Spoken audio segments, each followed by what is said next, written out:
going on, ladies and gentlemen? It's your boy, Sean Spencer, one half of that dynamic duo that is Let's Talk Football.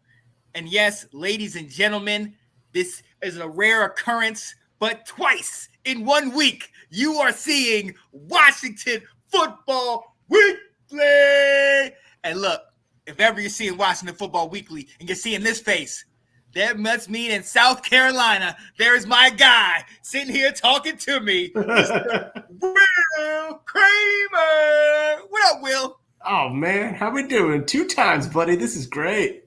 2 times in a week. We need some more great, special pods. We need to have that happen more often. Oh, yeah.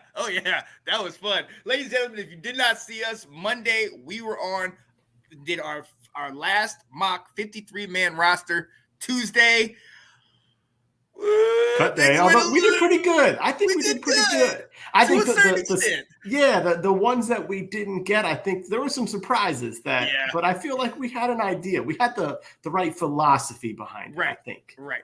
We knew where we were going, and it was kind of on par with what ended up happening. There was some surprises. Oh yeah. There was. But there's also some rules, a lot of things that set into motion are a little bit different. So we're going to dive into all of that, ladies and gentlemen, on this Wednesday. Welcome to Washington Football Weekly. We appreciate y'all being here with us. Will, now that there's only 3 preseason games, preseason is done.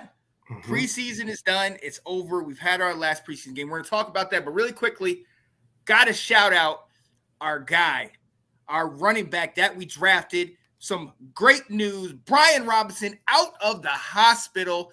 We saw him. They had the pictures of him at Washington facility, talking to the guys, looking, just laughing. You know what I mean? And look, I know that seems to be something simple, but when you just had that type of thing happen to you and you're in a hospital and you're not knowing what's the outcome going to be, and then all of a sudden you're back at your place of employment, if you will, that's a beautiful thing, man. I love that he's feeling that he's at least in good spirits. What are you thinking, Will? Oh, absolutely. And you heard him say when he was greeting the guys, he said he said to Ron, he goes, I needed this. I needed to come back. He goes, you have no idea how much it means for me to be in here. And there are 2 things I saw. Like, first off, so fortunate that he's in that situation. But then also there was a lot of love being shared there. We saw a lot between the coaches, the players, it was like, that's a side of the team that we don't get to see, how close some of the, the relationships can become. And there just seemed to be just a lot of love out there with the players and him. And it's like, that was really good to see beyond. And it wasn't just beyond, oh my gosh, you suffered this tragic incident. It was more just like, they really liked having him around. There's a special bond already, and we're 4 weeks into the team. Right. That's good. That's good. Right, and I mean, look, it kind of goes to show that even though everybody looks at us for having Dan Snyder, and he's obviously we're under that umbrella and all the nonsense he's doing, this situation, and then we can go back to the Ryan Kerrigan situation and how much effort they put into him when he came.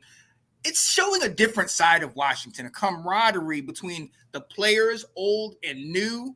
And I mean, it just means something. It shows you how well liked, like you said, how well liked he is. This rookie, this guy who just got here from Alabama, that great program. And, seeing him come back, seeing the smile on his face, everybody, greeting him and everything. Now, he's not back.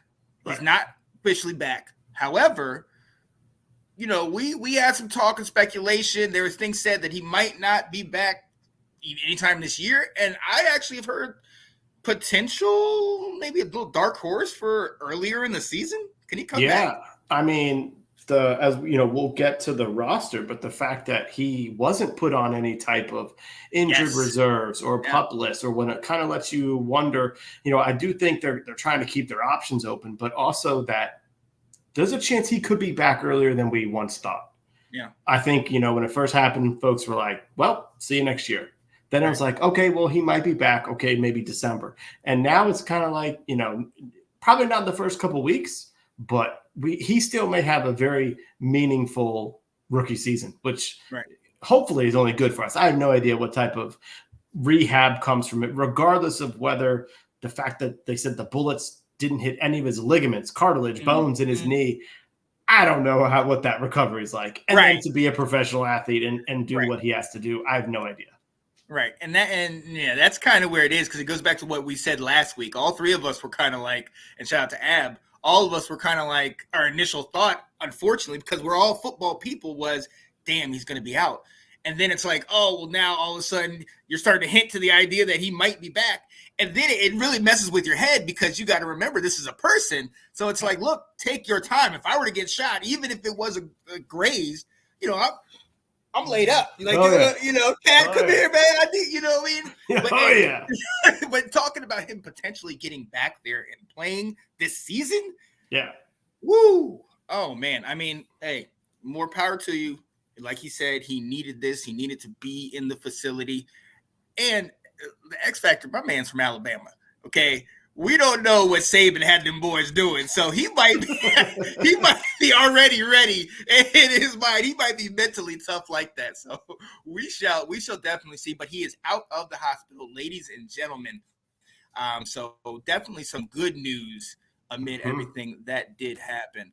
What is good, y'all? We got some folks saying hello. Good to see you here from the usuals. Yeah, buddy. What's up, Nick? What's up, Andrew? We appreciate it. But yeah, definitely welcome to Washington Football Weekly. Like I stated before, and like our dear friend Nathan has reminded us, we went to M&T Bank and we didn't come away successful. The streak is still intact, although we came close towards the end. Made it exciting. Oh, yeah. Well, Baltimore took the W 17-15. We took some people out. I don't know if you saw that. What's your mascot? Poe? Yeah. Still struggling. That's right. We didn't win the game, but we won the war. All right. Let's get it. But I mean, Will, let's be honest. I mean, none of the starters were in the game. Okay. Mm-hmm. This was mostly backups, mostly guys that either are still on the team or didn't, they made the team because of their performance, or the opposite.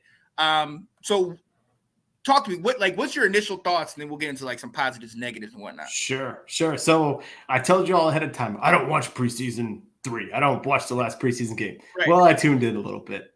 It's really hard for me for watching to be on and me not be tuning in again. And I did turn it off at one point, and I was just sort of, my wife and I were watching TV, and I'm just sitting there going, I wonder what's happening in the game here. Wonder how we're doing here. So I went and watched the very, very end as Sam Howell made it really interesting.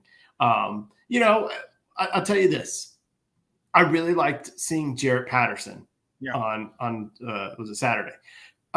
Because he had started to slide down the depth chart. And I was curious, does he still have that wiggle? Does he still show what we saw last year? And he did. And I liked it. And then I also said, it's like, it is also fun sometimes to see some of these guys that you're like the potential, the undrafted players that might actually be something. This is their chance to shine, and we had a really good opportunity on that one. We had a really exciting thing. Anytime you have a rookie quarterback, that just makes those preseason games all that more exciting. Absolutely. And we had a chance for a rookie to play all 4 quarters. And so I would imagine you tuned in a little bit more than I might have been as a result of it. So, but yeah, I mean, it was enjoyable, but so you take it over here, buddy. This is your boy's time to shine. Oh yeah.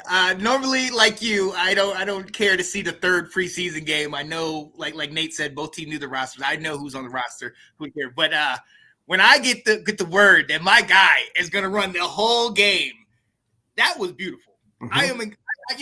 I'm excited to see what he did. We talked about this kind of off camera. He just looks comfortable. He looks like I hate not to sound repetitive, but that moxie, that right now moment, like the whole game. I believe the first 3 or 4 passes, boom, boom, boom, and the first drop was my guy. Obviously, Mr. De'Ami Brown, which we will talk about. But he just looked like he looked comfortable. One of the things that I wrote down, improvisation. If he, looking, this guy's not open. 1, 2, 3, not open. He's moving around, but still looking downfield. Now, we talked about on Monday, Ab was saying, kind of he had happy feet. He got sacked 5 times. You know what I mean? And lot of that we can't do anything about because we are kind of playing musical chairs with our own line.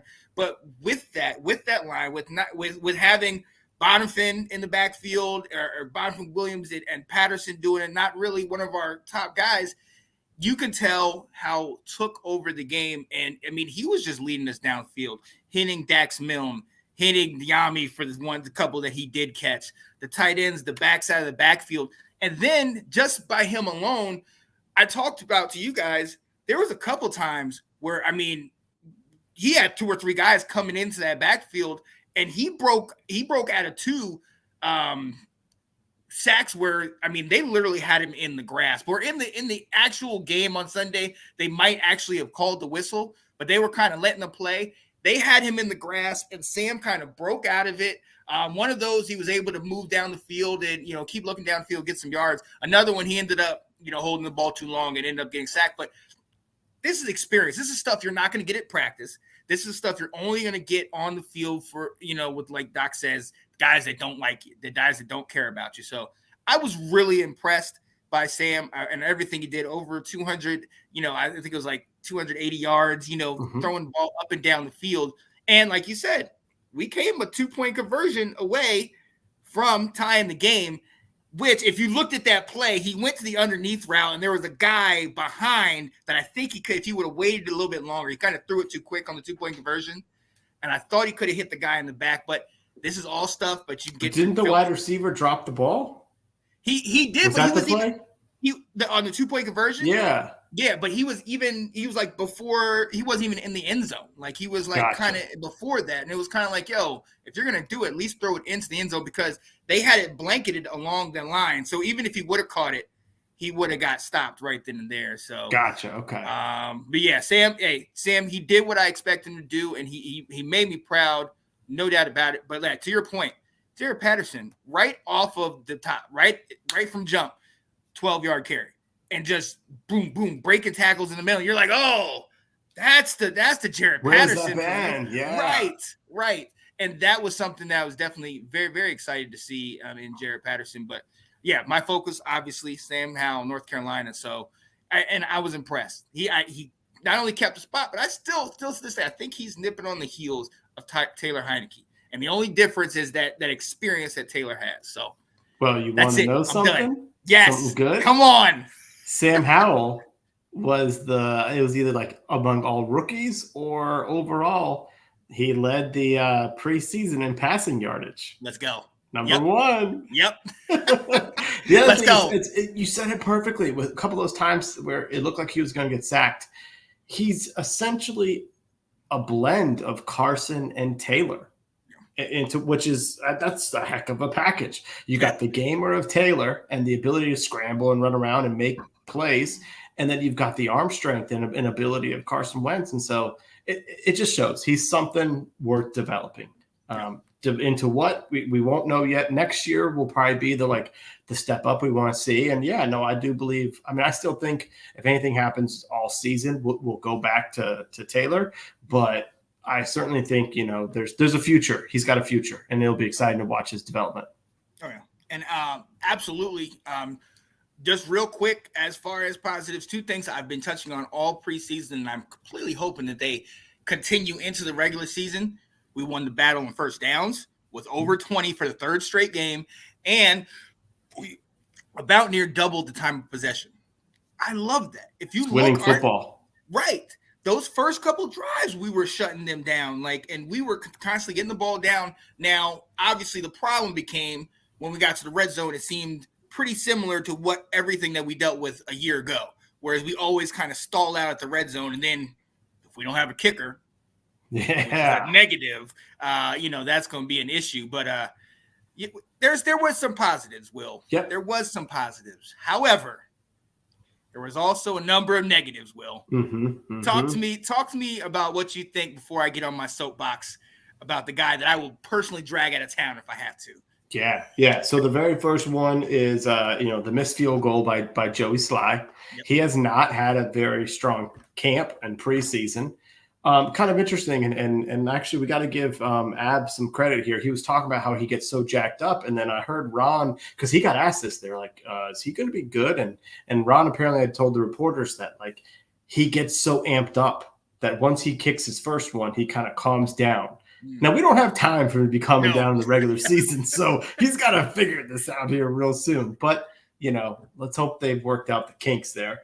But the thing that really stood out to me, and I got fired up, was the Demarcus Robinson double move touchdown play. And because both of our DBs bit on it, they both weren't communicating who's, playing what, or if he, so they both ran after the receiver as he started his, cut inside. Yeah. And the fact that Danny Johnson's been in this league now like 4 years, and he bit hard on that. Yeah. And I'm thinking during the game, like, this guy is supposed to be a contributor for us, and he just got toasted on this. We are so much in trouble. Yeah. So I expect stuff like that in preseason from Percy Butler, the rookie, not from a 4-year veteran out there. Right. So that got me all fired up. And well, we'll see if we have to worry about Danny Johnson out there. More to come on that. Right. Yeah, but I mean, even looking at, because as soon as you said it, obviously the first thing, it goes right into my mind. And seeing that, and seeing how almost in sync Johnson and I think, who was it saying? Was it Butler there? Yeah. Mm-hmm. Both of them almost like completely converged on it. And, I'm no wide receiver, but that wasn't there's a certain double move where you run a slant, foot in the ground, go, foot in the ground, out. It's a quick boom, boom. He did a like a whole setup, and they all ran up into it. And I mean, it was just ugly. And look, shout out to Nate. I'm not dogging your guy. Okay, Demarcus Robinson should be a solid receiver for y'all, and we will see. But that wasn't a good sample size, because what happens is it wasn't necessarily how great he was. We totally looked ugly on that. That's something that they got ragged on when they went into the locker room on that. So and did film study. But like you said, you've been in the league 4 or 5 years. You've seen the sluggo. You've seen that on multiple occasions. So you have to get that together, man. That was rough. That was rough. What up, Anton? How you doing, buddy? Oh, nice. So, but all that, was still fine. All that was still good. It was all good because, we still had a chance. We still continued to play. First drive, we're driving down the field. We're doing it, man. Even on I think it was a third down, one of the first couple passes, my man Hal hit his college teammate, reached out, got the first down. Okay, good. I like that. I'm clapping at home. We're going down the field, third down. Okay, we're getting close to the red zone. We're looking good. We're moving down the field, but we had gotten stopped on second down. They run a slant. He's beat the corner. The safety is there, but he's got room. Total alligator arm. I mean, are you from Florida, bro? What was that? Like, seriously. And when I looked back and I said, okay, maybe out of the corner of his eye, he's seen the safety. The safety was 2 or 3 steps back. I can't. Okay, I'll give you the benefit of the doubt. I've been hit by a safety and not seen it, so I'll give you the benefit of the doubt one. Next job gets it, makes a catch. Okay, my thought, yeah, I love this. He's like, I'm going to get my guy involved. I'm going to make sure he stays on the team. That's great. Week ago, I told you about a play going right down the sidelines. He has him beat, and Diame looks like he doesn't even fight for the ball. Mm-hmm. This time, it was a whole heck of a lot easier. And let me tell you what this sorry bleep did. He played patty cake with his flipping hands. What are you?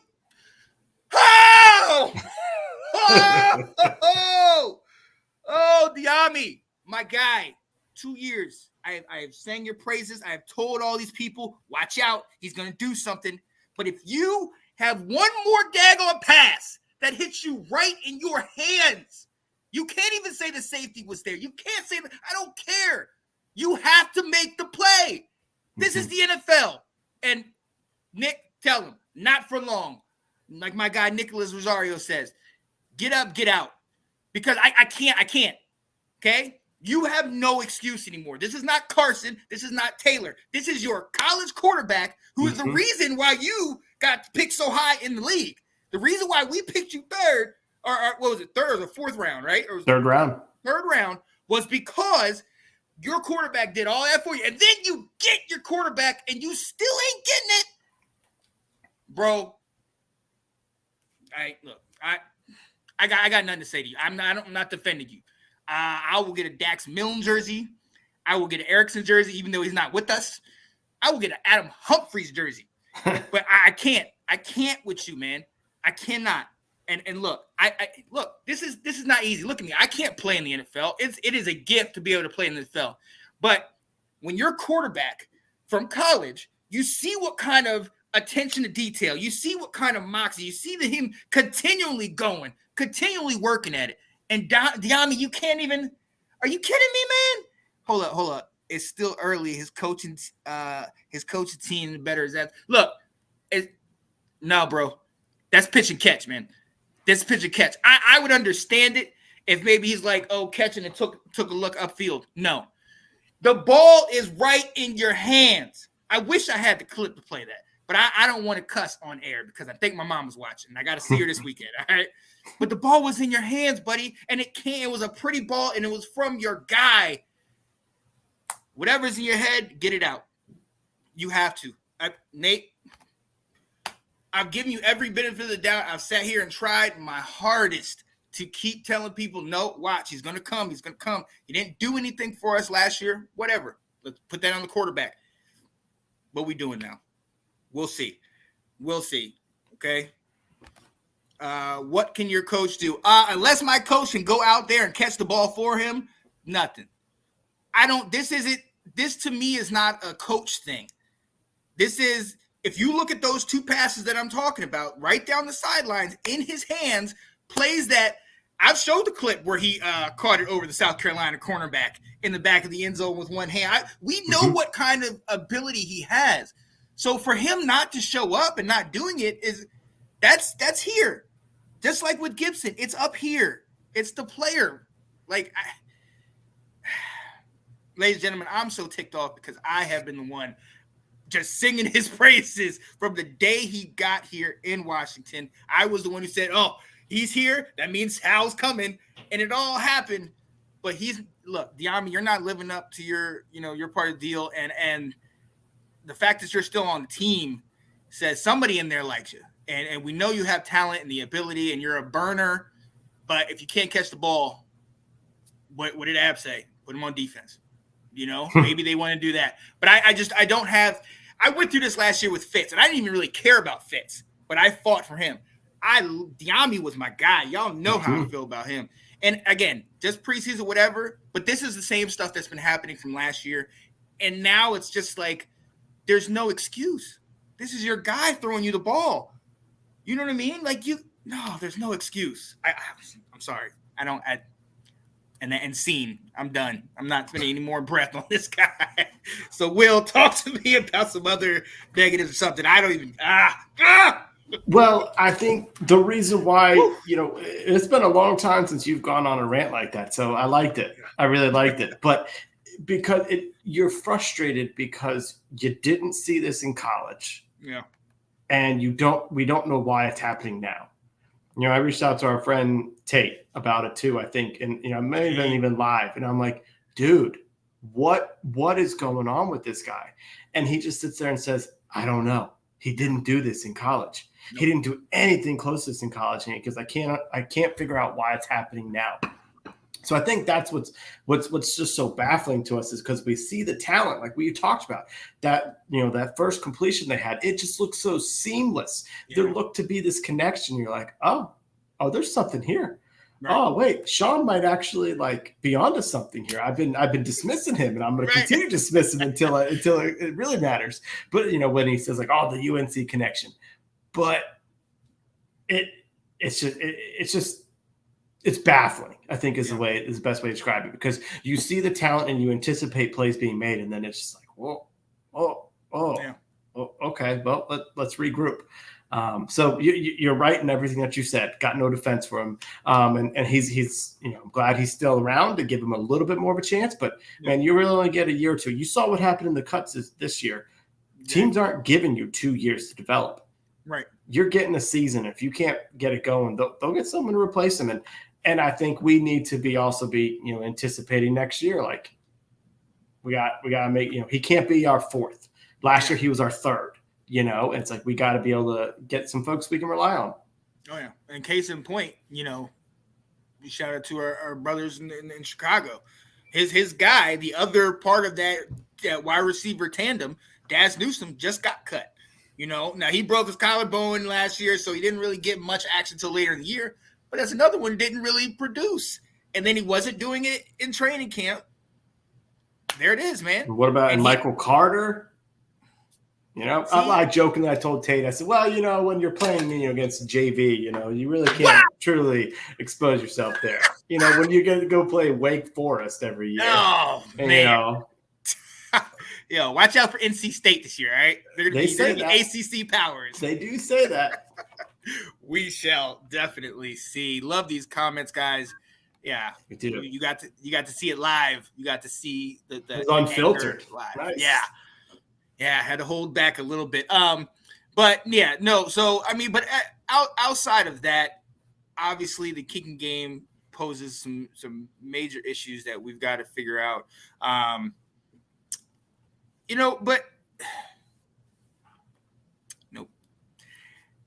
Will, I'm gonna send it to you right now because I gotta refocus on it because I keep looking at those incompletions and I'm like, come on, man, because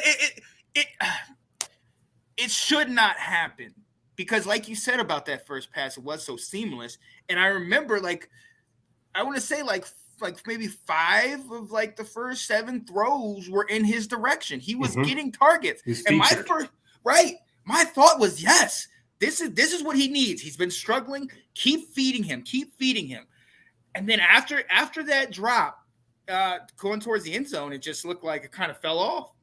It's like, well, let's go elsewhere. You know what I mean? And it wasn't like Howell was not passing. He wasn't lacking in yards or whatever. So that Dyami he's just falling out of favor. So we're gonna have to see what ends up happening. But there are some notable issues that we're gonna have, and this is where you almost wish you had another preseason game. Kind of do. Because you're kind of like, this ain't the team I want to send into week 1. Albeit we're playing Jacksonville, but this is not the team I want to send into week 1. Well, and the thing is, I don't think we're going to see him work that. We are not going to see him work this out because he likely at this point then is going to be the number 6 receiver who's going to be inactive. So, it's going to have to be in practice that he flashes. So that's the only downfall. It's like, it's going to be a long time till we see if he works out some of these kinks. Yeah. So I'm hoping, I hope he stays around. I hope we can work it out, figure out what it is, but till that happens, man, you are definitely on the hot seat. Anton said you are correct. There shouldn't be a problem in preseason.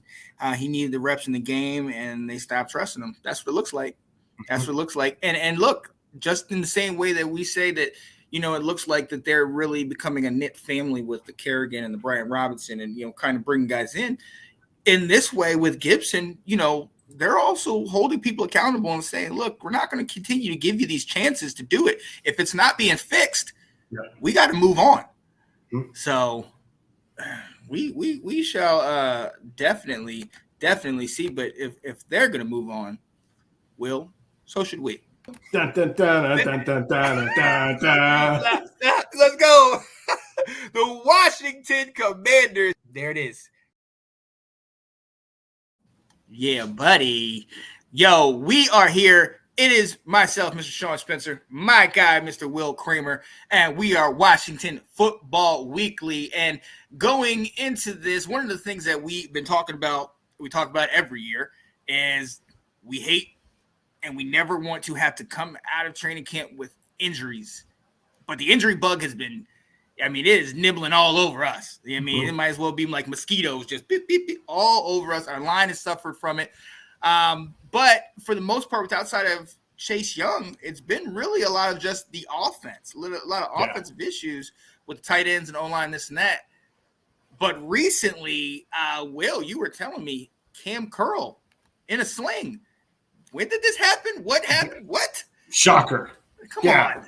I think today. So today was the first, unveiling of your 53.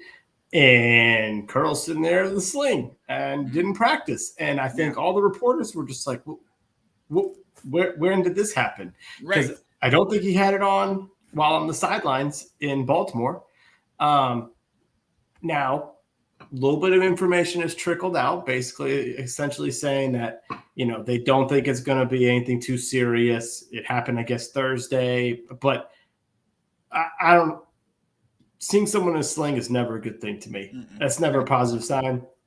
Luckily, we've got, 10 days before the regular season because Cam Curl is a big part of this defense. We're already a little concerned about some of these pieces. We don't need to be concerned about the back end like that. Right.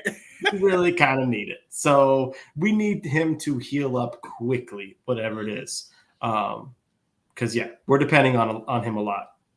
Yeah. And it says playing it safe with Curl early. Let's hope. Yeah. Maybe that's what they're trying to do. I don't know. But look, we Monday when we were going over the 53-man mock roster, we weren't loading up on corn DBs. You know what I mean? We were sitting here pinching pennies like, all right, you take you off, and blah, blah. So we can't afford to have this type of thing happen, especially not to one of our top tier guys. So this is not something you like to see coming into this particular time of the year. But hey, maybe Anton's right. Maybe, they're playing it safe. They're kind of getting it out there that, oh, look, he's hurt. Maybe they'll, maybe his mind game's already with Jacksonville, you're going to game plan for somebody else. Maybe that's what, Yep. I mean, that's wishful thinking because, again, we don't really know. But, yeah, that stinks. Anybody else? I know Logan back. Roulier's kind of back. What is anybody else? Like Hodges, tight end group. Hodges. So I heard Cole Turner said that he would anticipates being able to play, which would be good. I think he kind of said he was ready last week, and so kind of like what Anton said, and then playing it kind of safe with him. Hodges, I was anticipating Hodges going on some type of injured list today. Right. But it hasn't happened as of right now. So we'll kind of see. I mean, I don't really think we need 5 tight ends on the active roster game, but we'll see. Yeah, it's kind of a little bit different roster construction there. So we'll see. But it does seem like they're starting to heal, and the big one is is Logan, will he be ready week 1? It kind of looks like it, that he's going to be. He may just be slightly limited in what he does, but getting him back for week 1 would be awesome. Yeah. So that's what we're looking for. And, maybe on the flip side to what I said earlier about, we look like we need the extra game.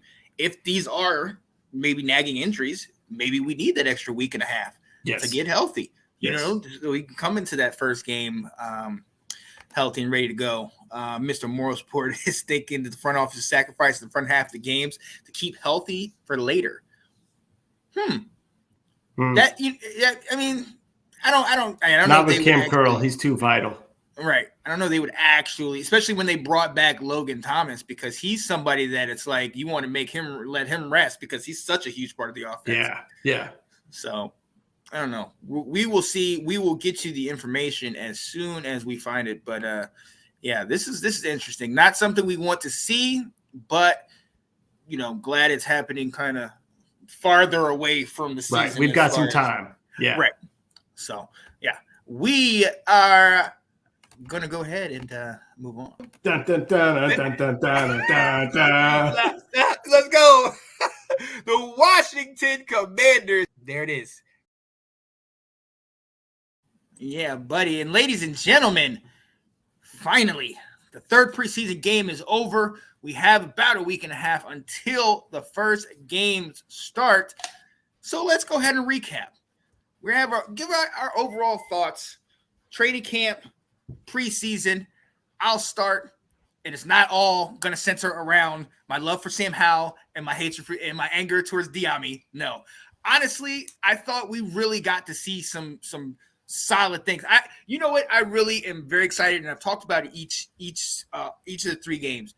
Is our offense. Our offense focusing on the run. A lot of that had to do with Brian Robinson and the things that he was able to contribute. But even in this game, when we didn't have him the whole entire game, we still are getting first downs. Ladies and gentlemen, I know that seems like, oh, that's simple. Normal, everybody gets first downs. No, that's not something. That's something we struggled with, getting first downs and continually moving the ball and taking up time. If you look at those 4 games that we won, the 4 back-to-back games we won before we essentially lost the 4 to the NFC, to the Eagles and the Cowboys, all 4 of those, we were winning the time of possession battle. And I believe in 2 of those, in the Tampa Bay game, we drove down the field with last 8 minutes, and and Tom Brady didn't get the ball back. In the Seattle game, we attempted to do that, and I think we got shut down at the goal line, and then Russ went down the field on us real quick or something like that. But we were trying slowly to to drain that clock, and I loved that. I absolutely loved that, and with that comes time of possession. So I love that those are the things that we're focused on. You talked about, when Rivera had John Stewart and D'Angelo Williams, and they're just two-headed monster, constantly running up, that time possession, keeping the ball, and giving a much-needed rest to our defense. We have talked on multiple occasions how our defense, obviously Cam Curl's out, you know what I mean, and Chase is out, and so that's kind of been a struggle for us. So we want to make sure that we can, even if our offense is not scoring, playing the field position game, keeping them on the field and kind of chewing up the clock, getting their defense tired. I think that's something we focused on in training camp, and it showed through the preseason games.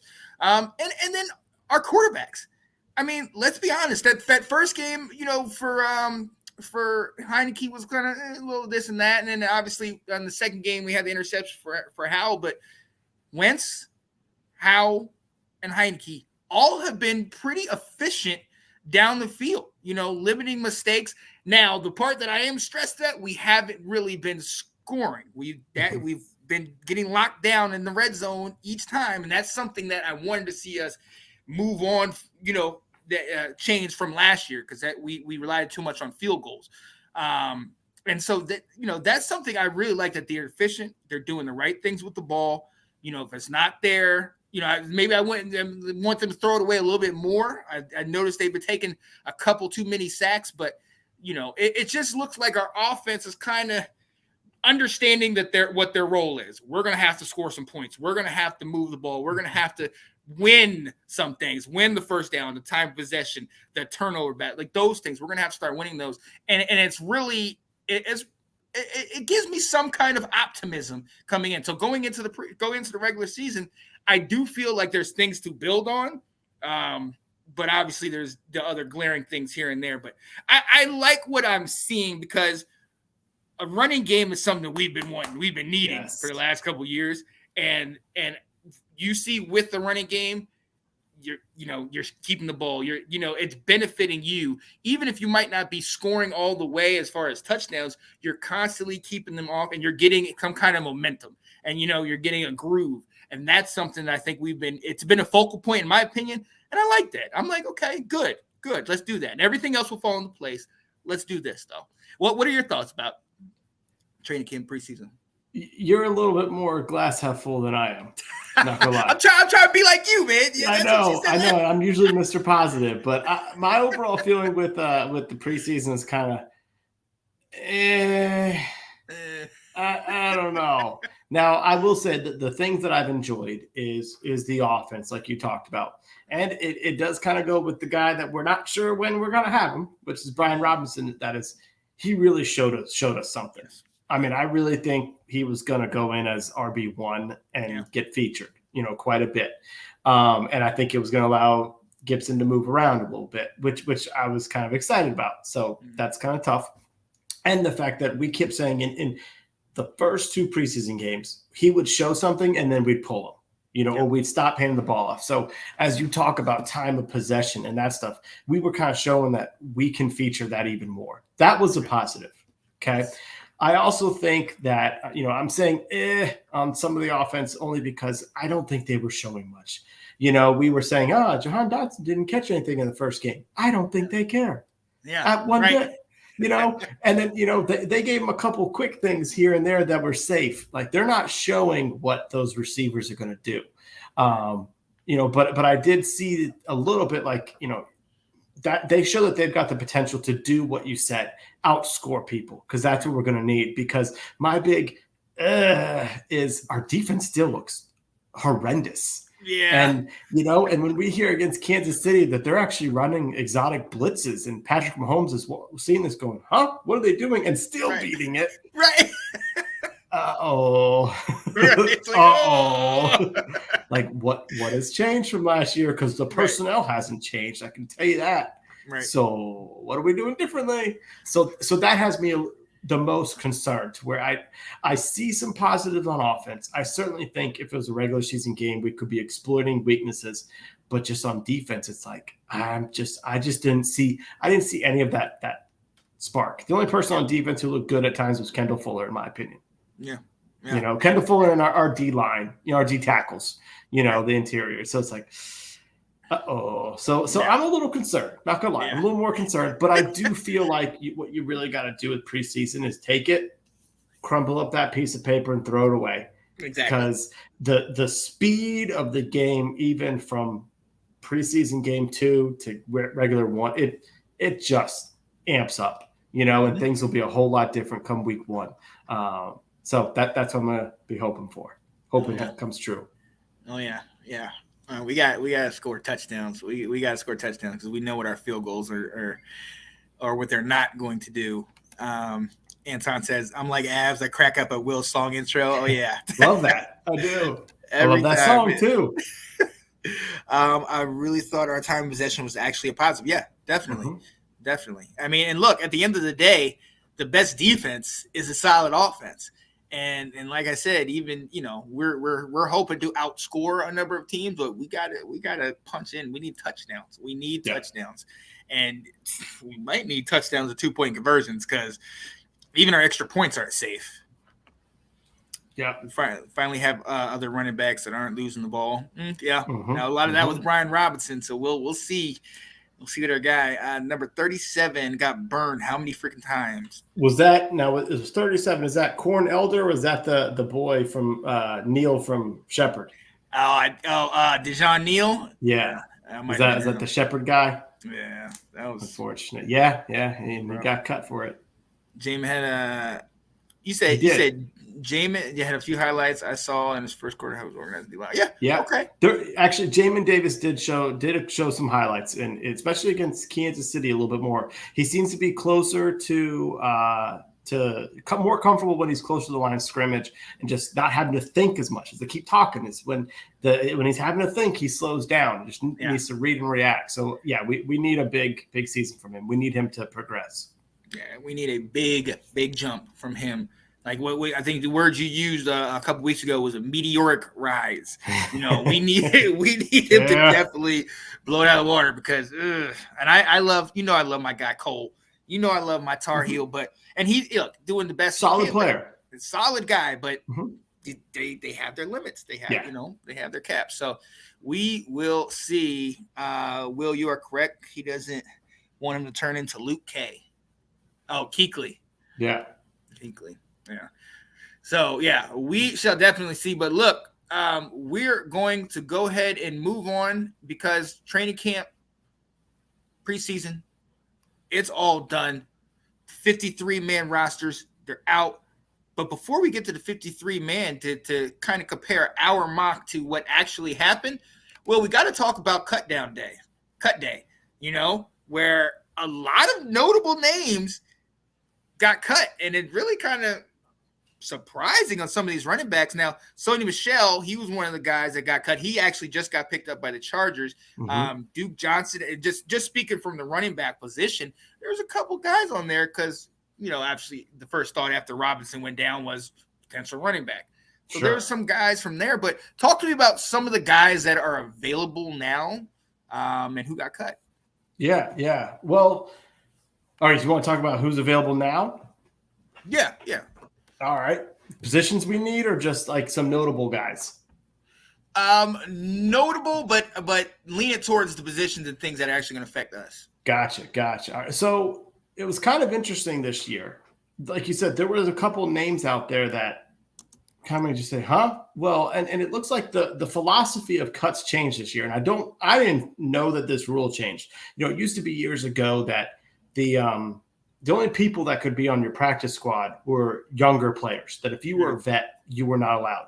They changed that around COVID times in an effort to let teams expand their roster, knowing that players could go out at any moment, and you needed to make sure you had guys who are ready to get in there.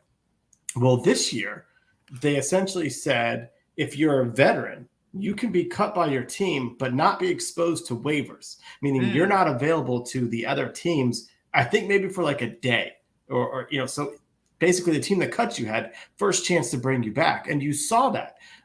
The big name out there, the biggest name I think was Logan Ryan was cut by the Bucks. All right. But they were able to cut him. All right. So on the day that today is the day that your 53 is official, they then could put their center, Ryan Jensen, on injured reserve, which means that he's eligible to come back during the year because he spent one day on the 53, and the Bucks have already re-signed Logan Ryan, and he's coming back. So it was like a weird loophole. You saw it in Dallas. They cut 2 quarterbacks, 2 kickers, and a long snapper. So as of today, Dallas had nobody to kick the ball and no one to snap it. Love that. So like obviously that is just, not even fathomable. So it's like, but they were finding this loophole. So they could, put Tyron Smith, if they wanted to, on that injured reserve designated to return so he can come back. So it's kind of surprising. So you saw a little bit of movement around, but then you also saw players just going right back to their teams. The veterans, this could only happen for veterans. If you were like less than 2 or 3 years worth of service, you're exposed to waivers, in general. And we had a couple guys, there was Alex Leatherwood. The lineman from the Raiders got cut and picked up immediately by the Bears, today. And that I would have loved to have him. I think it says something. If you get cut 1 year after being drafted, that's a red flag to me. Yeah. But if there's one coach that I think that we have that's good, is our O-line coach. Mm-hmm. And I would have loved to get a chance to get his hands on that guy and kind of teach him, some things. So that was a big one. The other one that I saw, and it's too late, was Tyler Johnson of the Bucks got cut. And he went to the Texans. And I mean, I immediately was like, pounce on this guy. Yeah. He brings size. I've already heard Cam Sims is a little bit nicked up. So I really thought he could be an improvement to our wide receiver room. There is one other guy, and he's still available, that I would be all for right now, especially hearing that Cam Curl is hurt. And we keep talking about how we don't like our safeties. So the Eagles cut Anthony Harris.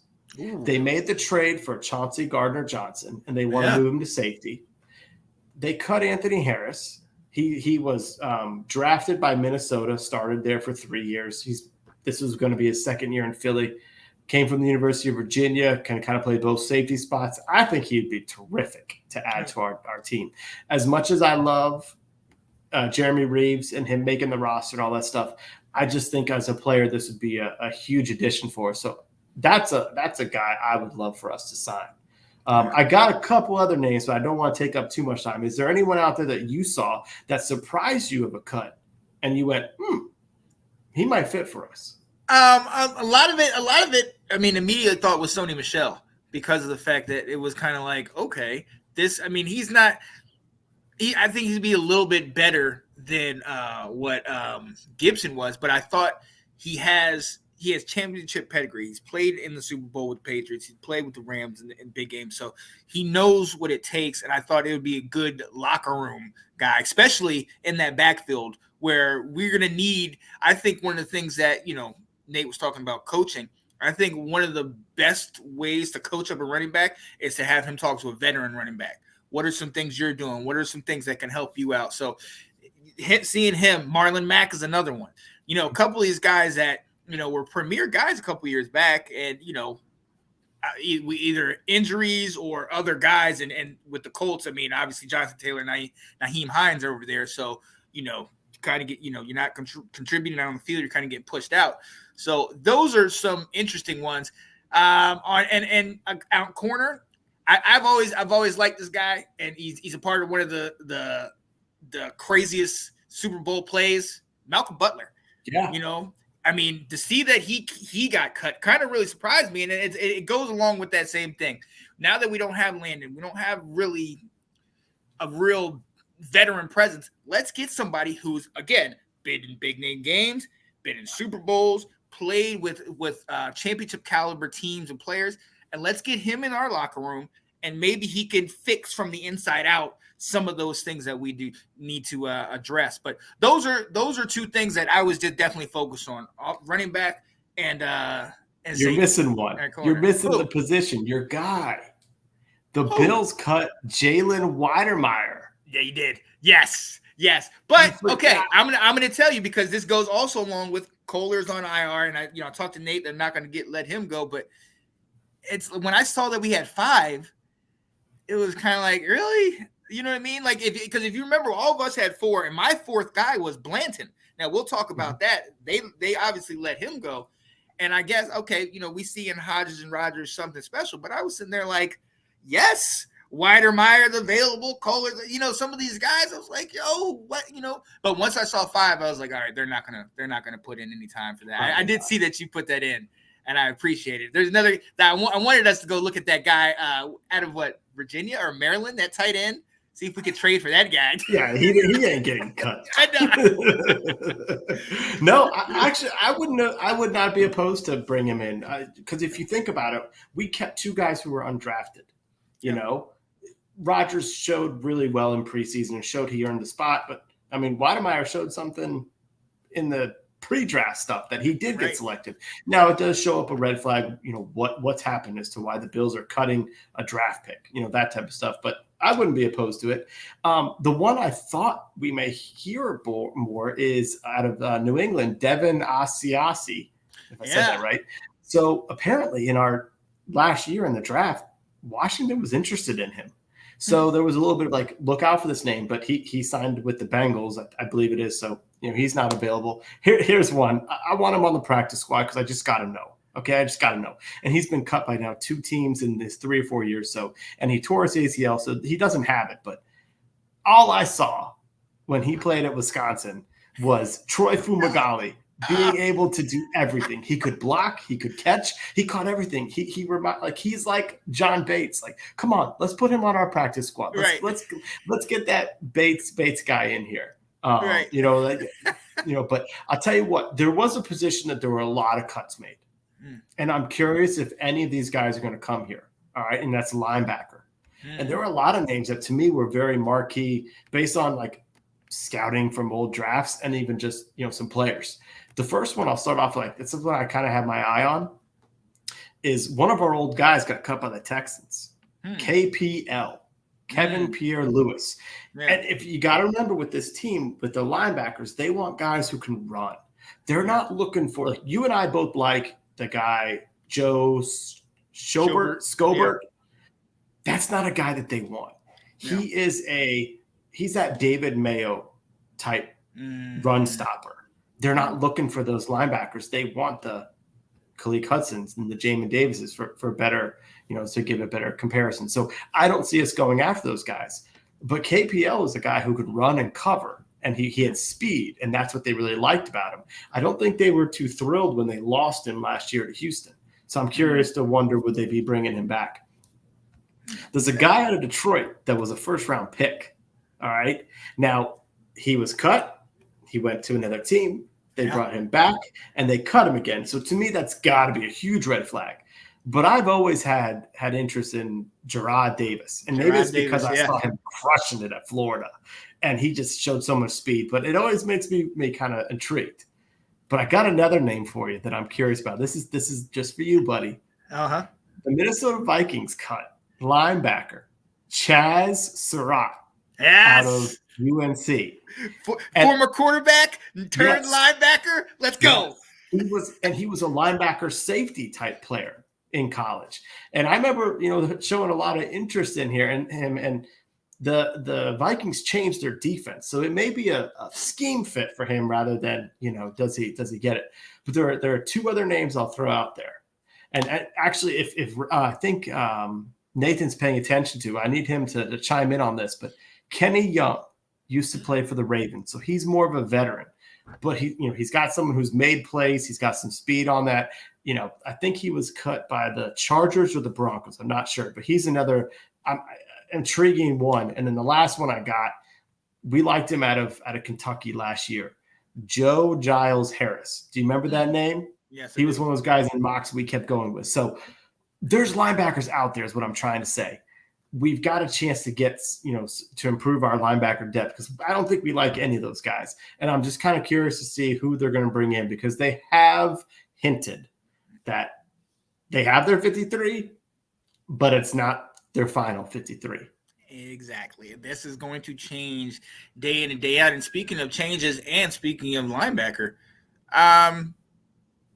you're the guy that we used to have that might potentially be coming back, Bostic. John Bostic. Yeah. It does appear like he will be making the return to Washington. It's being reported, not officially by the team, but most of the reporters have said that he is coming tomorrow to sign his contract. They've always said that Washington was keeping their eyes on him and kind of anticipating bringing him back. But honestly, man, I'll be, he just got cut by the Saints. And it's hard when you sign late in training camp and preseason sometimes to make these rosters. I'm kind of like, if you guys had your eye on him the whole time, why did you not bring him in here? Right. Why were you running out some of the guys that we ran out on in preseason if you were only interested in bringing this guy back? Right. I don't know. That bothers me about the way they handled that. Oh, yeah. Got some comments over here. Anton saying Josh Gordon from the Chiefs, wide receiver for Brown. He don't have the best history. Right. He likes to get down. Did you hear that right? Sean wants a Terp in Washington. One time only. All right. He saw the talent. He saw I was right.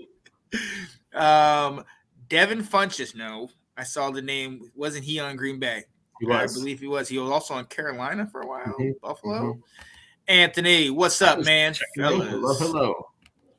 My style is impetuous. My defense is impregnable. Yes, Anthony, ladies and gentlemen, yesterday slipped into a little bit of his Mike Tyson. That's all you're gonna get from me. So shout out to him. Yeah, it's very interesting. But I think the key thing about it is that, like you said, what we see today most likely is not going to be what we see tomorrow, this weekend, next week, and certainly not going to be what we see for the first game on the 11th.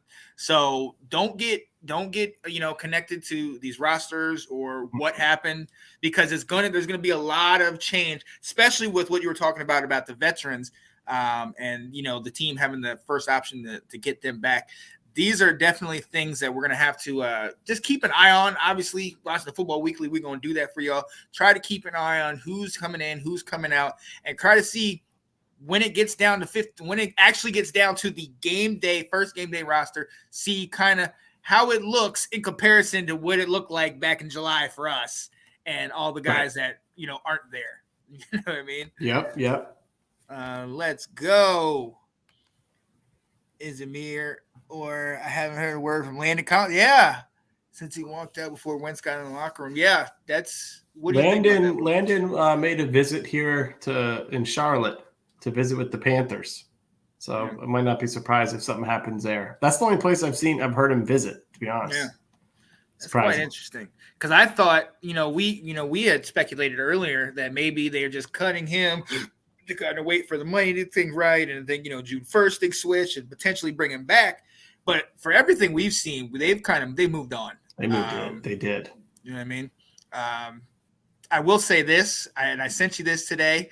Speaking of safeties, I don't know if you got that little clip I sent you of your boy from South Carolina, Mr. DJ Swearinger.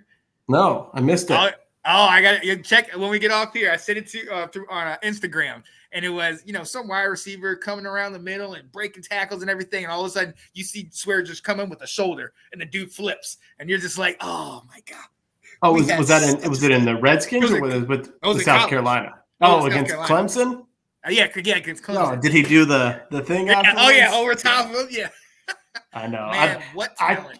I keep checking eBay to get a Redskins Swearinger jersey. And one time, if he's around town, he's in Greenwood. If he's around town, just tell him we know we did you raw. Right. We know We're you know, sorry. what a shame. We're sorry. I know. Oh man.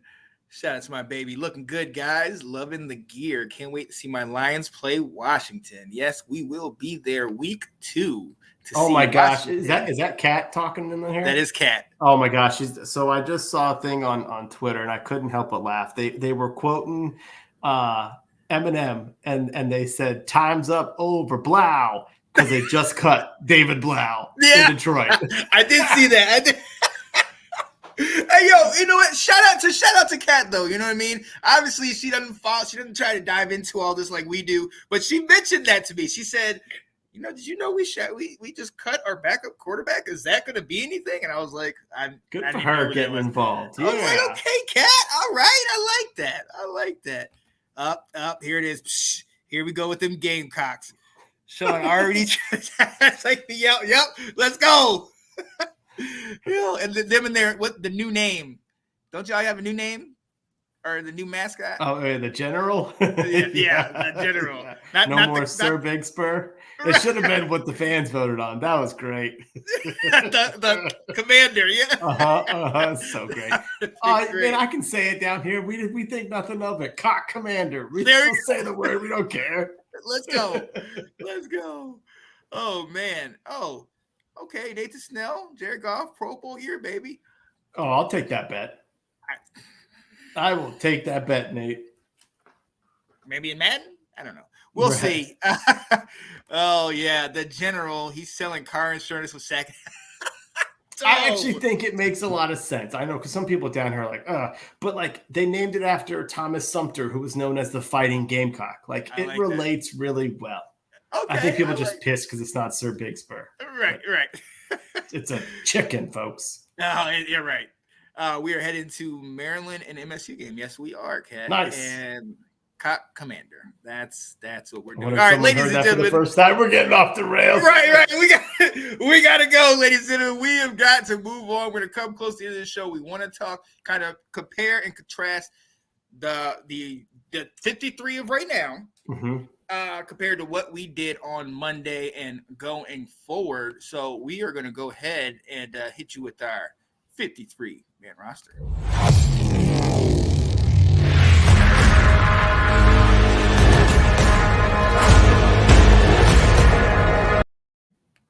Yeah, buddy. The official 53-man roster is out. Ladies and gentlemen, if you're with us on Monday, you saw what we thought we speculated was going to happen. And like we said at the beginning of the show, you know, we weren't that far off. Certain things were pretty spot on. But there were some things that were kind of surprising. So Will, I'm going to have you kind of go down the list. Yeah. And we have our list of kind of what we thought, and and let's just go from there and talk about it. Sure. So what we'll do is we'll go position by position. Mm-hmm. I'll kind of explain what we were predicting versus or what happened, and we can kind of say what we were predicting. And if there's anything in there that we like or didn't like, kind of dive into a little bit. Now I'm going to put up this disclaimer. Yeah, things are changing with this roster. Okay. Yeah. Had I not checked at 6:00, I wouldn't have known about John Bostic already. So whether you're watching this live, things that may have changed. And if you're watching this later or listening to it later on the podcast, please don't yell at us for having wrong information because we're going based on 9:00 at night on Wednesday. This is what we know right now. And as I said, they really are switching some players out, which is kind of weird to me. Why are they switching so many players out? But we'll get into it. So let's start with quarterback. Hey, we aced this one. That was pretty darn easy. Got the 3. Wentz, yes. Heineke, Howell in that order. So running back. So now don't make me go sing some Backstreet Boys and can you tell me why? But here's my question for you, Sean. So they picked Gibson, McKissick, Robinson, and Jonathan Williams. Yeah. Tell me why, Sean. We had you and Ab on this show.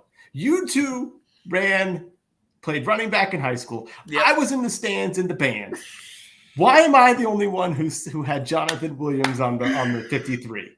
Oh my! Why am I seeing this? Will, you know your stuff, my friend. You see, we were in the game, so we weren't focused on other guys. We were focused on ourselves. You had the ESPN overhand look. You saw what was going on. Look.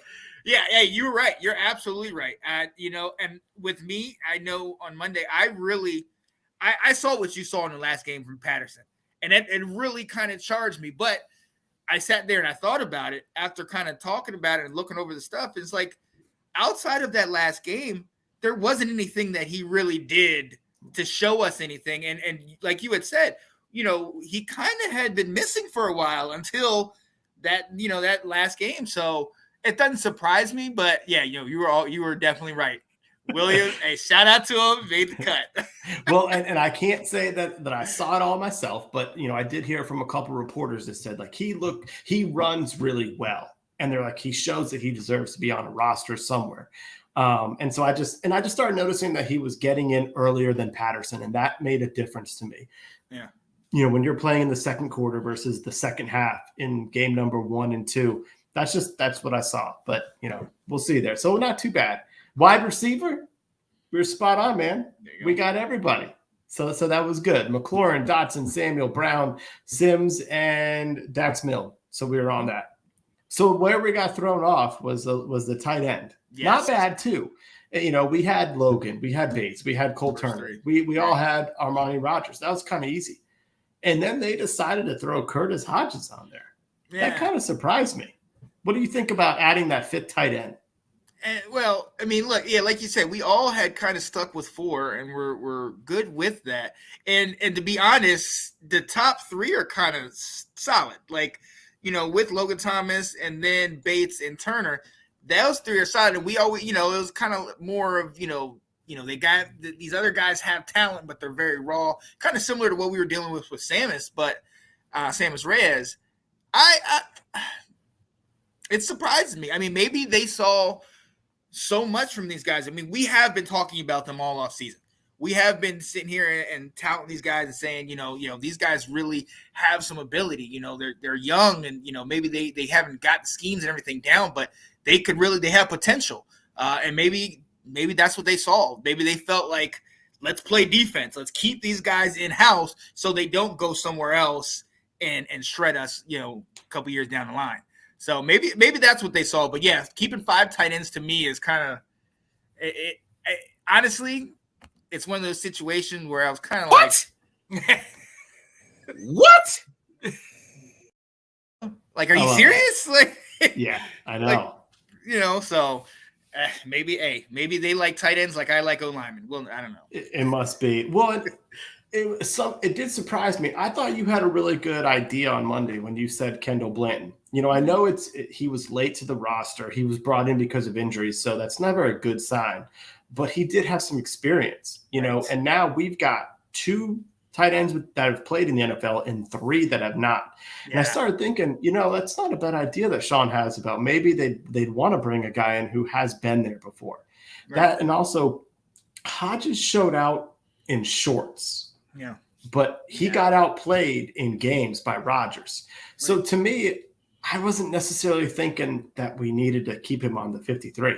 He was put him on the practice squad and stash this guy and let him develop type thing. So that definitely surprised me that they kept him around.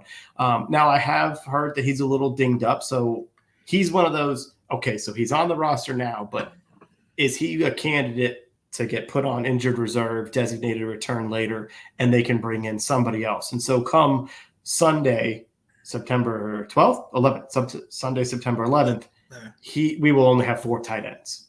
Is that would not surprise me. Yeah, and look, you're not the only one. Shout out to Mr. Moral Support. Anton Benson hit me up Tuesday morning when we found out that Blanton had gotten cut. We're like, really? Because of the fact that it's like you said, we had at this point it was experience. We needed more experience, guys that have been there. So I don't know. Maybe they saw, maybe they're playing defense. Maybe they saw something from these guys. As you said, Hodges didn't do as much. Rodgers showed out in the last couple of preseason games, but Hodges was more in shorts, OTAs, that type of stuff. So I don't know.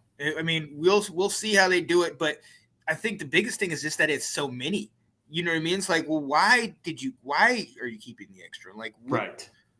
But again, this is not final. Guys might be coming out and going back in. We'll see what happens. But yeah, that was interesting to me. But yeah, who's next? All right, so we got O-line, and we were on top of all this. The only thing we overestimated by one. I think you and I might have had Keith Ishmael in there. Ab was thinking Wes Martin being brought back. They only kept 9. So we kept putting 10 on there, and so they didn't keep any of those guys. We know the starters, the Leno, Norwell, Roulier, Turner, Cosme. And then we got Lucas and Schweitzer, Sadiq Charles, and Chris Paul. To me, what I think by only having 9, I think that means that Trey Turner is closer to coming back than we realize. Yeah. Because I think that Wes Schweitzer is basically going to be the backup center for us. Right. Where that's why, you and I were putting Ishmael in there thinking he's our center.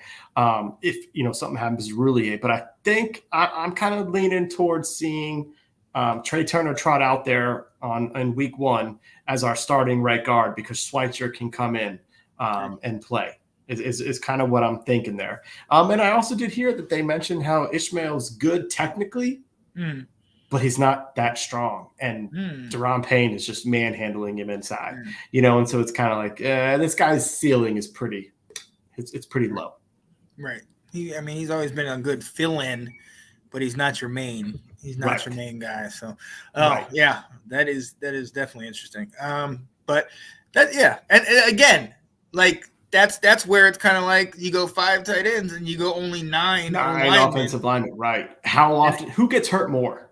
Right. Well, yeah. So it makes you think. It makes you think. But we're trying hard not to dive into where their minds were going because of how much turnover will be happening. The fluidity of the roster. Yeah. Right. Yeah. So. But yeah, that definitely is surprising. But let's move on to the defensive line. So we nailed this one. I think most of us said we were going to have 9. So our defensive ends are Sweat, James Smith-Williams, Casey Tubahill, F.A. Obata, and Shaka Toney. Yeah. All right. D tackles Jonathan Allen, Deron Payne, Fedarian Mathis, David Wise. Yeah. I think we might be 9 for 9 on that.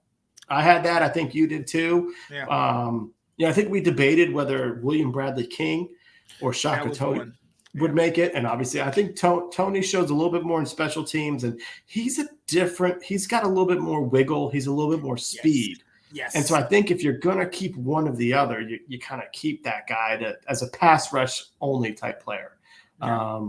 But, I don't love our depth. I'm not going to lie. I don't love it.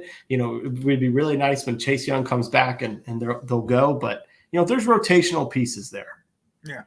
And the thing about like Toney and Bradley King, there's not really, you talk about the speed as something that might be a deciding factor, but I talked about, I think it was the Chiefs game where he had like 1.5 sacks.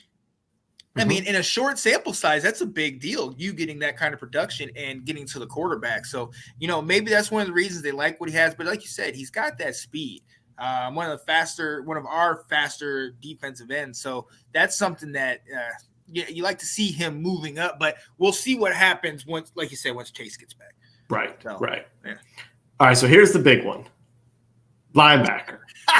And this is where I say, ain't nobody have these guys on the roster. So we kept 5 linebackers. Yeah. And this is where, I'm going to name them and then give you a little bit of current events breaking news. So we have Cole Holcomb, Jamin Davis, David Mayo, Milo Eifler, and Dejon Harris. Okay, meaning that we cut Kaliki Hudson. And that kind of so let's start with the 5 that started, and then we can break this down more. Yeah. Tell me what you hear. What are you thinking here? What? Have I been looking at? Have we been looking at something completely different? Eifler, we brought him back as just an extra body because we didn't want to just go with 4. But then you have him. I heard Mayo and Hudson got cut, right? Well, I'll give the current events. Okay. Just the 5 right now. Yeah, Mayo, Eifler, and Harris on the team as the backups. And Harris, Who? Right. I don't even literally for Harris. I skipped over him even the other day because I was like, he hadn't done anything. He's not even. Who was this guy? So that makes no sense to me. Obviously you have your 1 and 2 with Holcomb and Davis, but then it's just what? Yep. So I'm at a loss of words, honestly. Me too. What are your thoughts, man? Me too. especially because what I was reading is folks like James Smith-Williams, Casey Toohill, and Shaka Toney can play special teams, which is where you would need some backup linebackers. And so they were saying, this team can afford to go with only 4 because their defensive linemen can do that. They're that athletic. Apparently not. Apparently we decided to keep more linebackers. Yeah. Now for the current events. And this is where I feel really bad. So first off, you know who Milo Eifler is, don't you? Oh, is that Mr. No Name? He is. No picture. No name. Right. Nothing on, was it Monday Night Football? Against Dallas. Where they just get like, who is this guy? It's silence, and then they move on. Kendall Fuller, cornerback. Right. It's like, and it's funny because I remember we talked about that before, and I was like, all right, let me go look up his name, making up a Canva. And when you look up his name, there's 2 pictures. There's one of him just looking on the sidelines, like with just this like deer in headlights glare, and there's another one of the cutout, like the shadow of him. Yes. They're like, who is this guy? Like, what? Oh man, wow, yeah. But he made the roster, so I shout out to him, man. You go from being not known, not a picture, not a name, to you're on the roster. There you go, man. So he posted a picture, saying like God is good, all this stuff, because he made the roster. Then Dejon Harris posted a picture like, thank God for all the blessings. Man, I feel bad. Yeah. Because David Mayo and Dejon Harris got cut this afternoon. So I'm like, oh man, you just reached your dreams. Like, this was like the greatest feeling yesterday that he had. And it's over already. Like, that's kind of harsh. That kind of just makes me wonder in my opinion, like, why give him that joy if you're looking to replace him? Right. But then it also makes you think, like, it takes kind of a lot of the weight out of the 53 cut down. It does. You know what I mean? Because if you're going to, oh, great, I made it, just to be released the next day, and it's like, well, what? And I know what it's always said, by the coaches, and you get tape on yourself, somebody else will pick you up, somebody else will look. I get that. But if I've been working all off season for this moment, and you say, yes, you made it, just to say, no, you didn't, you know what I mean? It's like sitting here waiting in line for 2 hours to get into a club or an event and get in, and just then they say, okay, great, here's the door to get out. And it's like, what? You know what I mean? So that you know what? Since I did one, I got to do the other. This is how it makes me feel, man. Really?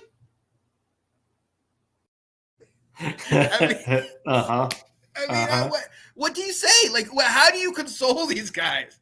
You know what I mean? That's just rough. It's a business, but that's just rough, man. I hope they told him, okay, you've made this, but we've got a couple guys we're looking to bring in. And if we agree to terms, you're going to be cut. Only so he's not dreams dashed today, so that part stinks. But I'm also I'm shocked that they cut David Mayo. Right. All this talk of if when we go 4-3, he's the middle linebacker. And we cut him? Right. Explain that one. I have no idea. I can't get that. And like you said, we've been talking about him all off season. One of the things that we've been just praising him for is just the fact that, he might not necessarily have this, breakout abilities, otherworldly talent, but he is the quarterback of that defense. He's putting people in their spots. He knows where to go, where to put people. So, that was a benefit. And obviously the special teams prowess. So it's kind of it just makes you just baffled. What are y'all looking at? What are you looking for? Unless, like you said, they're saying we're doing this for this day to have this on paper so we can submit it to the league. But we really still have eyes for X, Y, and Z. Mm-hmm. So, and who knows? Hopefully they do have that talk, but again, it's a business. So it's one of those type of things where it's you kind of have to expect that something like this could happen. Right, right. So what it appears going into, today, tomorrow, we'll have 4 linebackers: Holcomb, Davis, John Bostic, and then Eifler. Eifler, I'm not exactly sure. Which then leads us to corners, because there's been some transition there. Right. So we only had 4 corners, which Nate, is it's not confirmed, but they're saying, well, I'll let you take that. Yeah, it's not confirmed yet. The report is he'll sign tomorrow, that he's coming to DC. It's been reported by majority of the beat reporters for Washington. So yeah, could things change? Certainly, but it kind of seems like they're bringing him in. It makes you think. I wonder if they had eyes on him from. I mean, you talked about them saying, we want to continue. We want to bring him back. We've been watching him, so maybe that's what their eyes were. I mean, if they're like, this is all we're gonna have, well, we know this guy has ability. Maybe we want to go in this direction. So I don't know. We'll see. But yeah, go ahead with corners. Yeah, so 4 corners, and that is not traditional. That is light.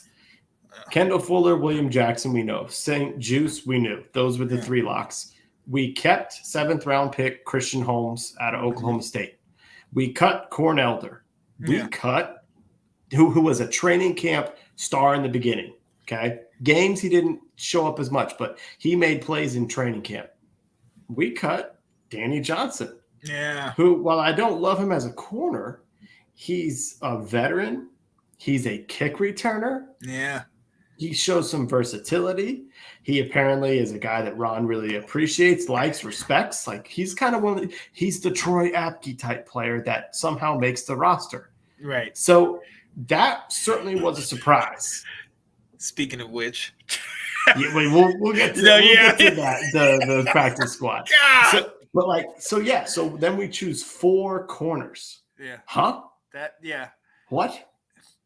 And again, that's a spot that we've dealt with injury as well. So, and like what does William Jackson showed you thus far that makes you think, okay, we're safe with this? Like you need to have other people coming. 4 is already light, but then it's just like, what? So I got a theory, okay? And I was gonna say this on Monday when Nathan said, I think it's better that you develop what you have. Mm-hmm. I don't think they liked what they had, to be honest. Yeah. I don't think they felt, especially when we saw what happened to Danny Johnson against the Ravens. I'm hoping they got as pissed off at it as I did. And they said, we need better. I think Cornell Elder, made plays, but they're like, we need more talent. Yeah. So we went out and got it already. Okay. So the breaking news, we've signed Tariq Castro Fields from the Niners and Rashad Wild Goose from the Jets. Okay. Goose. A little bit of fun facts about these guys.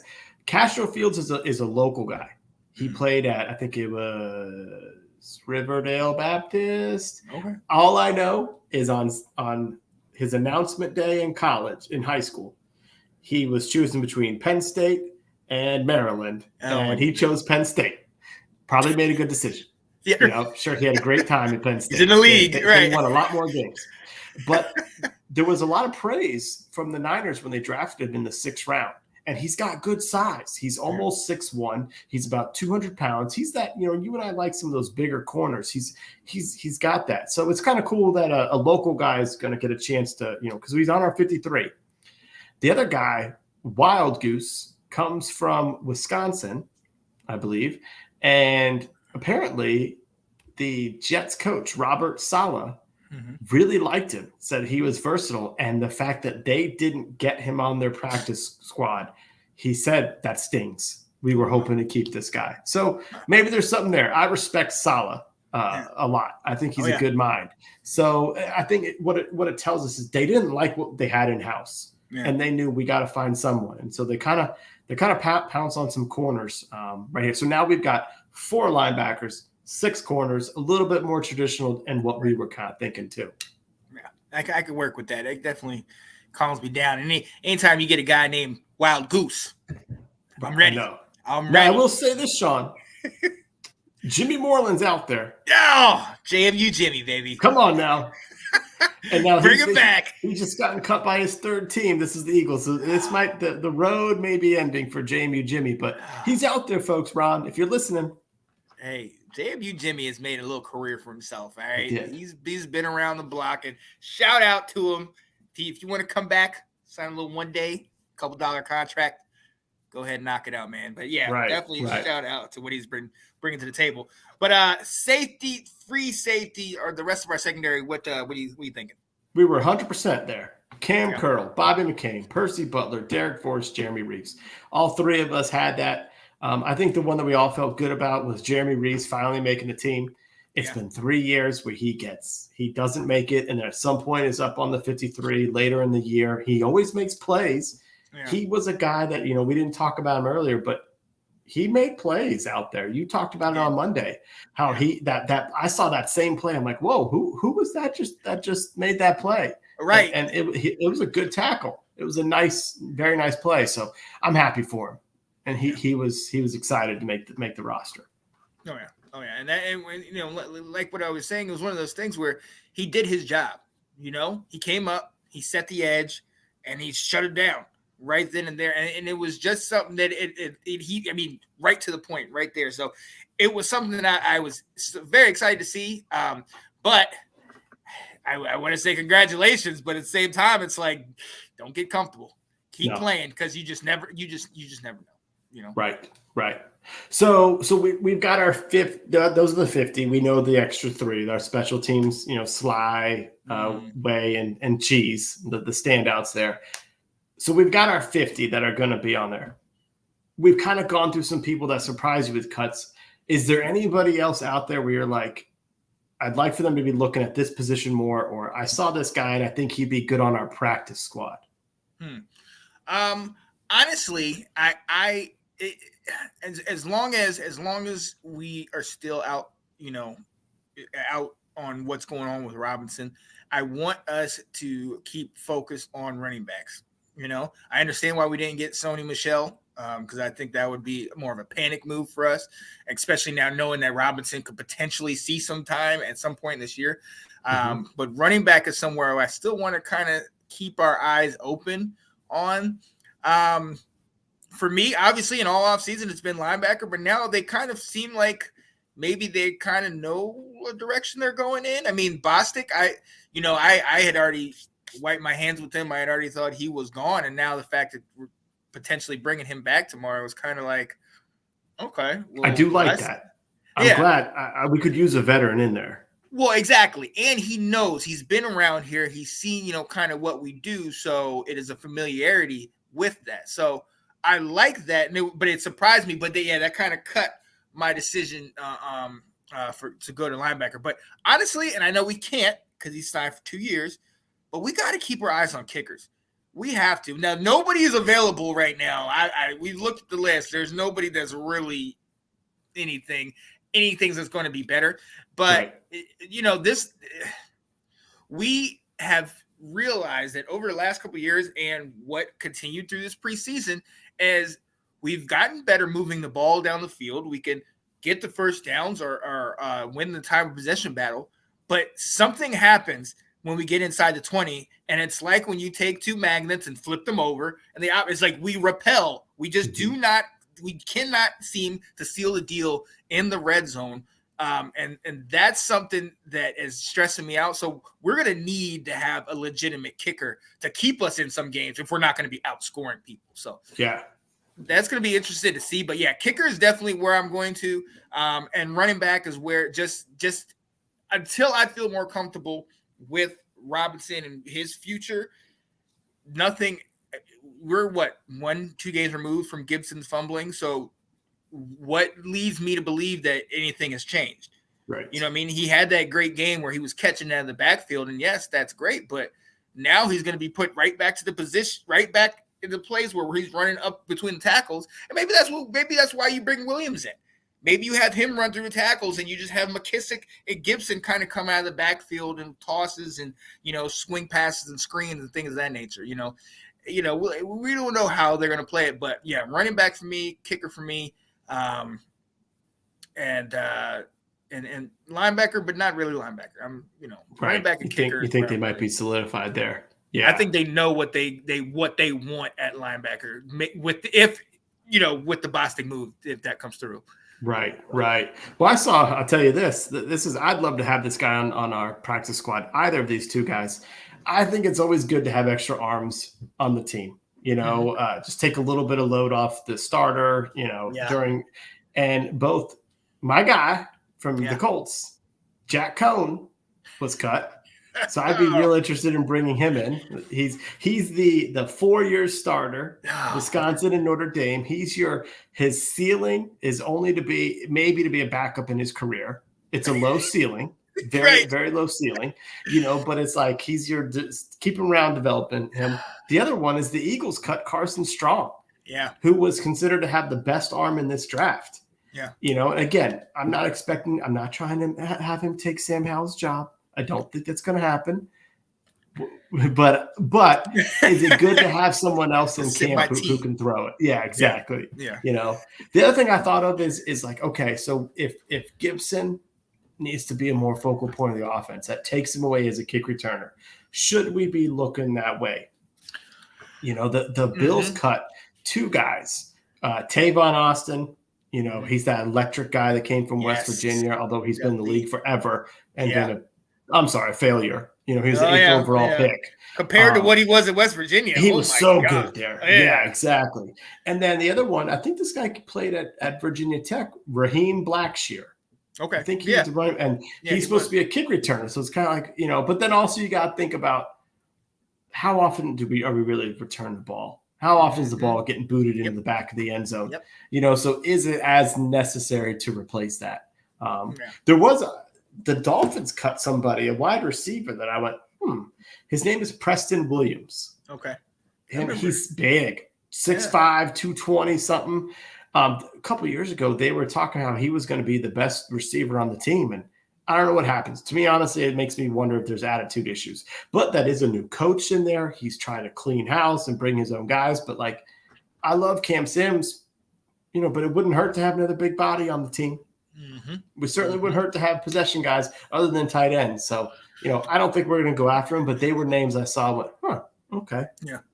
Yeah, no, definitely. And it's funny that you mentioned kick returner, because that was definitely something, and I didn't touch on it, but it was something where it was just, you just sit back and think, damn, I wish we still had Carter.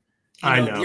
DeAndre Carter, I mean, look, he had his, he only had one kick return, but in a league like we've talked about where they're getting rid of the kickoff, essentially, they're leaning towards getting rid of it, it's prehistoric. You don't get kickoff returns, and him doing that and being a viable option in as a receiver, it just stinks. Shout out to him, being with the Chargers and everything, but it just stinks because it's like, I like Milne, he doesn't really have any shimmy, but he's got a little speed to him. If we put Gibson there, okay, that's fine. But that is something that I was definitely like you, and I'm glad you brought that up, because that's a position where it was kind of like it wasn't a problem. If we would have paid him a couple dollars, because it wasn't no big name contract, we could have kept him on the team, and that's something that we won't even have to worry about. You know what I mean? So, yeah. Well, so that's perfect. It's kind of what I was thinking of, like when we talk about this, our 53 or the 50 that we're going to rely on. I look at some of these names and this depth, and I'm not impressed. No. I kind of feel like this is like roster malpractice going on. Yeah. And to me, it's like, Ron, this is your 3rd year. You told us year 3 is when you need to start seeing improvements. Our starters on paper look like we can make some plays and do some damage. But the depth is not something to be excited about. No. And the fact that we're having to sign corners off other teams to be on our 53 dress roster, that's concerning to me. Yeah. And this is the year 2 of this general manager, the co-GMs and Ron picking players, and like, you're doing all this scrambling? I don't know. But it's not a good sign to be honest. And so that brings up the question that we kind of caught that last week, but Nathan brought it up where he said, does Rivera have too much power? Is he too much in control of the situations? Because like you said, you're looking at this roster and some of these moves are like, did y'all just, this, we're good here. And let's just pick some names out of the hat, because some of these moves, especially in depth, it puts us in the position that we've been in for the last, now going on the 3rd year, where if one of our starters goes down, there's going to be a glaring hole. And that's something that we needed to address. We needed to deal with that. We talked about it in the secondary. We talked about it in linebacker. And now we have potentially four linebackers, 6 corners. But at the same time, it's still like you said, like what are we doing? We're just, gluing tape, just trying to string this thing together. Like, right. This is when you have that glass half full and you just keep sipping it like this is not getting better. It's not getting better, man. Oh man. Yeah, that's going to be very interesting. Ladies and gentlemen, that is as of today. As of Wednesday at 9:50. At 9:50, we don't know what's happened during this show, so some moves might have been made. But right now, that is our official 53-man roster. Definitely let us know your thoughts. Who do you think's going to still be on this team? Yeah. Do you think this is going to be the 53 that dresses week 1 against Jacksonville? It's going to be interesting. What surprised you? All that stuff. Yeah. Look, he said we will check in tomorrow for a new roster. Probably. Yeah. Absolutely. Look, thank you guys so much for joining us. Nate, Andrew, Kat, Anton, Ab, all of you guys that were in the comments. We appreciate you taking the time to be with us this week twice, 2 times, ladies and gentlemen. That's right. Washington Football Weekly slowly taking over. We're taking command. Yeah. Let's go. Get ready for those this year, baby, because they're coming. Oh, yeah. They are coming. Oh, man. But look, ladies and gentlemen, we are going to let you go again another week. I appreciate y'all. I appreciate my guy, Will. I know it's a little past your bedtime, 2 nights in a row. Yeah. All right, I owe you. We're going to take y'all out to a concert and dinner when we see y'all. Because I know Trish is like, if I got to hear one more time about Sean and this and that. I love you guys. I appreciate you, man. This is great. And it's like we always say, it's therapy. Football therapy. It's football therapy, baby. So, hey, with that being said, we are going to go ahead and let you go. I'm going to end tonight on all the shows we got going on. We got a bunch coming up, and it's going to be almost every day this week. If you've seen, Monday we were on for this show. Tuesday, last night, Let's Talk Football and Roundtable did a great job on there. And then tonight, Washington Football Weekly. Tomorrow, the Ladies Show, Ladies Takeover. Friday, you got Andrew and North Sports. Saturday, college football is back. Also, the general, not the Cot Commander. The Generals play this weekend, don't they? Who does South Carolina have? Georgia State. Oh, okay. Yeah, it should be easy. Yeah, you should get the W. We'll see. Good job keeping up with everyone. Hey, we're always gonna try. If we missed your comment, we apologize. But if your comment was too crazy, I'm the one in control of the button. I'm not putting all y'all stuff up there. Oh man, but yeah, so we're gonna definitely show you that. I am Sean Spencer from Northern Virginia, my guy in the hottest place in America, South Carolina, and the place that currently resides as the women's champions for college basketball. And with the news of Paige Beckers being out, it looks like we might get a repeat. Back to back. Oh, I ain't trying to call it, but we'll see. We will see. But my guy Will Kramer. Will, always good to be with you, my friend. And until next time, we'll see you next week, ladies and gentlemen. Get ready. Next week, we're talking week football. 1. We're talking game, baby. Yes. Jacksonville, here we go. Also, I'll make a clip of this. Jacksonville fans, if you know people are Jacksonville fans, or if you happen to be a Jacksonville fan, Washington Football Weekly wants to invite you on our show to talk to us the Wednesday prior to the game. Give us a little, preview of your team, what you're expecting this year, and what you're expecting from that game. We'll do the same. Also, give our predictions and bring back one of the fan favorite segments, Keys to Victory. I love it. Yes. Let's go. All right. I'm not going to keep y'all any longer. We're Washington Football Weekly. Sean Spencer, Will Kramer. See you next time, ladies and gentlemen.